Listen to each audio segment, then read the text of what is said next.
Hello everyone and welcome to my channel. आज हम बात करेंगे पेंसिल कैक्टस प्लांट की, जो सामने आप स्क्रीन पे देख रहे हैं। बड़ा ही सुंदर क्यूट सा प्यारा सा प्लांट। जी हाँ, बाकी प्लांट्स के कंपैरिजन में ये बहुत अलग सा दिखता है ना। और इसकी खूबसूरती यही है कि इसको पेंसिल कैक्टस कहते हैं, क्योंकि इसकी जो स्टेम्स होती हैं एकदम पतली पतली पेंसिल के जैसी होती हैं। ये देखिए, कई सारी ब्रांचेस ये अपनी मेन स्टेम से निकालता है फ्रेंड्स। और इसको लगाना बहुत इजी है, इसकी केयर बहुत आसान है। अगर आप गार्डनिंग में बिगनर हैं तो इस प्लांट को ज़रूर लगाने की कोशिश कीजिए। जैसे इसकी केयर हम करते हैं वैसे ही हम इस प्लांट को रिजल्ट्स पाते हैं। अगर हम इसकी ज़्यादा केयर नहीं कर सकते तो भी कोई ज़्यादा डरने की बात नहीं है। ये बहुत हार्डी किस्म का प्लांट है। और देखिए, छोटे छोटे इसमें पत्ते आते हैं। ये देखिए, बहुत नन्हे नन्हे से लीव्स हैं। मोस्टली इसमें लंबी लंबी पतली पतली स्टेम्स होती है। और ये स्टेम्स की शेप एकदम पेंसिल के जैसी होती है। एक मदर प्लांट से कई सारी स्टेम्स सारी डायरेक्शंस में बाहर को निकलती हैं, फिर वो फर्दर आगे जाके डिवाइड हो जाती हैं। और फिर उन पे कई स्टेम्स पे छोटे छोटे लीव्स भी आते हैं। और कुछ लोग इस प्लांट को बारहसिंगा प्लांट भी कहते हैं, क्योंकि इसके जो मोड ऑफ इसका जो डिवीजन है ना, जैसे ये ग्रो होता है बिल्कुल वैसे ही लगता है जैसे कि बारहसिंगा के सींग होते हैं ना, आगे आगे उनकी कई सारी ब्रांचेस होती रहती हैं। तो उस तरीके से इसकी ग्रोथ होती है। और लगाना ही फ्रेंड्स बहुत आसान है। अगर आपको अपनी लोकल नर्सरी पे से नहीं मिले, कहीं दिखे, तो बस छोटी सी ना 5-6 इंच की यहाँ से ऐसे स्टेम कटिंग आप ले आइए और इसको किसी भी मिट्टी में गाड़ दीजिए। कोई इसकी हार्ड एंड फास्ट रूल नहीं है। अगर आप ज़्यादा सोफिस्टिकेटेड तरीके से गार्डनिंग करते हैं, बहुत सिस्टमेटिकली पर्टिकुलर है गार्डनिंग करने के लिए, तब तो आप इसको ज़रूर कैक्टस प्लांट्स की जो हम सॉइल बनाते हैं उसमें लगाइए। लेकिन जहाँ तक मैं आपको बताऊँ, मैं बहुत इजी गार्डनिंग करती हूँ। और गार्डनिंग जो है ना, वो एक मेरी मतलब हॉबी है, स्ट्रेस बस्टर है। लेकिन टाइम की कंस्ट्रेंट हमेशा रहती है। तो मैं जैसे भी मेरे से होती है गार्डनिंग, जो भी मेरे पास चीज़ें अवेलेबल होती हैं उन्हीं को इस्तेमाल करके मैं प्लांट्स उगाती हूँ। अगर आप मुझसे पूछें मैंने इसकी कौन सी सॉइल बनाई है, तो आप यकीन मानेंगे, ये नॉर्मल गार्डन सॉइल है। नॉर्मल गार्डन सॉइल जिसमें कि मैं बाकी सारे प्लांट्स लगाती हूँ।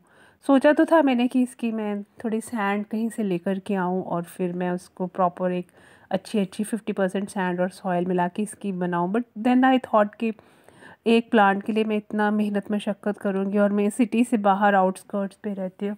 20 किलोमीटर्स ड्राइव करके हम सिटी को जाते हैं। तो देन आई रियलाइज़ छोड़ देते हैं, जो मेरे पास अवेलेबल है उसमें लगाते हैं। एंड आप देखें, मेरे को काफ़ी अच्छे रिजल्ट्स मिले हैं। तो ये छोटा सा प्लांट था और मेरे पास ये प्लांट है मई मंथ में मैंने इसको लगाया था इसी साल। और छोटा सा था ये, अभी देखें काफ़ी बड़ा हो गया है। मई के बाद अभी देखें, अभी चल रहा है नवंबर, हार्डली 5-6 मंथ्स हुए हैं, है ना। और ये बहुत बड़ा हो गया है। और इसको मैंने कई जगह से कट करके अपनी फ्रेंड्स को भी गिफ्ट किया है। उसके बावजूद भी इसकी ग्रोथ आप देखिए, काफ़ी अच्छी ग्रोथ हो गई है।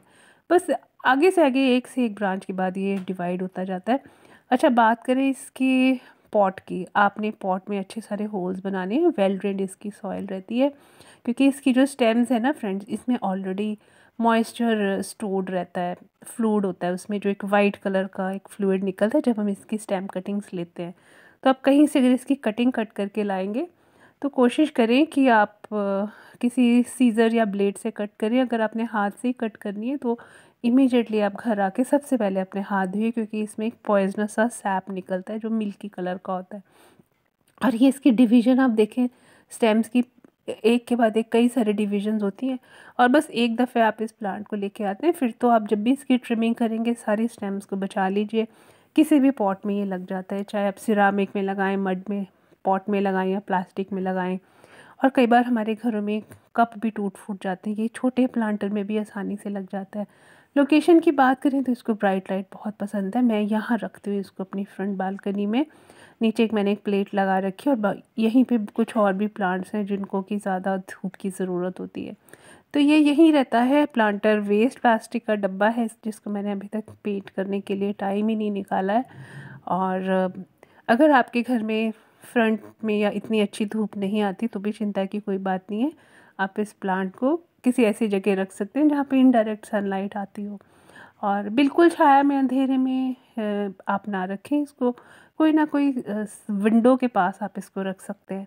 और घर में कॉफ़ी के मग टूट जाएं तो उसमें भी आप एक छोटी सी स्टेम कटिंग लगा दीजिए, बहुत अच्छा ये टेबल पे रखने के लिए एक प्लांटर तैयार हो जाता है। और फर्टिलाइज़र की इसको कोई ख़ास ज़रूरत नहीं है, जो नॉर्मली आप अपने पौधों को 6-6 महीने में गोबर की खाद डालते हैं वैसे ही इसमें भी डाल दीजिए। और 15-20 दिन में मैं अपने पौधों में ना सारे फ्रूट्स के छिलकों का एक लिक्विड सा फर्टिलाइज़र डाल के बना के डाला करती हूँ। और चाय की पत्ती मैं हमेशा सुखा के रखती हूँ, वेस्ट चाय की वो धूप में सूखती रहती, वो भी मैं थोड़ी थोड़ी अपने सभी प्लांट्स में छिड़कती हूँ। तो बस यही आपने करना है। अगर आप इसमें फर्टिलाइज़र नहीं भी डालेंगे तो भी कोई हार्ड एंड फास्ट रूल नहीं है। ये प्लांट बिल्कुल लो केयर प्लांट है, बहुत अच्छी ग्रोथ देता है। आप ज़्यादा इसकी अच्छी केयर करेंगे तो इसकी ग्रोथ ज़्यादा अच्छी होगी। लेकिन ओवरऑल ये low care, low maintenance, easy to grow plant है, और जो अपने आप में इसकी अलग सी ही खूबसूरती है। और ये होप करती हूँ आपको पसंद आया होगा।